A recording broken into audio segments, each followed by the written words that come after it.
समय यात्रा यानी कि टाइम ट्रेवल, क्या यह संभव है या फिर ये एक कल्पना है? आज हम आपको टाइम ट्रेवल से जुड़े कुछ फैक्ट के बारे में बताने वाला हूं। मैं हूं फैक्ट फाइब्रेरी और स्वागत है आपका इस फैक्ट की दुनिया में। समय यात्रा क्या संभव है? ये एक ऐसा सवाल है जिसका जवाब हर कोई जानना चाहता है।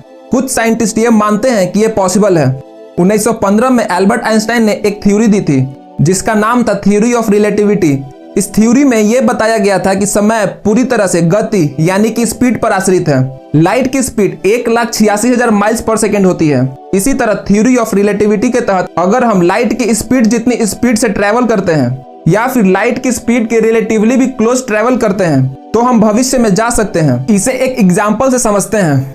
जैसे अगर आपकी स्पीड ज्यादा है तो आप एक तय दूरी को कम समय में पूरी कर सकते हैं, लेकिन वही स्पीड अगर धीमी हो तो उतनी ही दूरी को तय करने में आपको ज्यादा समय लगेगा। ठीक इसी तरह अगर आपकी गति बहुत तेज कर लें तो आप समय से आगे निकल सकते हैं, जिसे हम भविष्य भी कह सकते हैं। यूनिवर्स में घट रही चीजों की एक निश्चित स्पीड होती है। जैसे अगर हम लाइट की बात करें तो उसकी स्पीड 1,86,000 माइल्स पर सेकेंड होती है। मतलब कि ये लाइट की स्पीड इससे ज्यादा नहीं हो सकती। अब सोचिए कि अगर हमने अपनी स्पीड को लाइट की स्पीड में बदल दिया तो क्या होगा? हो सकता है कि हम लाइट की स्पीड से ट्रेवल करने पर अभी के समय से आगे निकल जाएं। समय यात्रा में साइंस के अनुसार आप भूतकाल में नहीं जा सकते। मतलब जो जिंदगी आपने जी ली है वहां पर हम जाकर उसमें कोई बदलाव नहीं कर सकते हैं, क्योंकि इसमें कई विरोधाभास है। जैसे कि कोई लड़का अपने बीते कल में जाकर अपने माता पिता की हत्या कर दे तो सवाल यह उठता है कि वह लड़का वर्तमान में आया कहां से। पहले हमें इस कॉन्ट्रडिक्शन को सुलझाना होगा,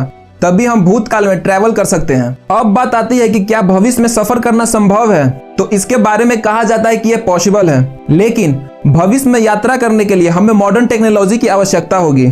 अगर हम खुद के समय को स्लो कर दें, यानी कि हम इतनी गति से यात्रा करें कि हमें लगे हमने केवल 1 घंटा ही बिताया है पर धरती पर कम से कम 10 साल बीत गया हो, तो ही हम भविष्य में यात्रा कर सकते हैं। इसे हम एक सिंपल एग्जाम्पल की मदद से समझ सकते हैं कि एक बंदूक को गोली को छोड़ी जाए तो उसे देखने के लिए गोली की स्पीड से भी तेज दौड़ना होगा, तभी हम उसे पलट कर देख पाएंगे।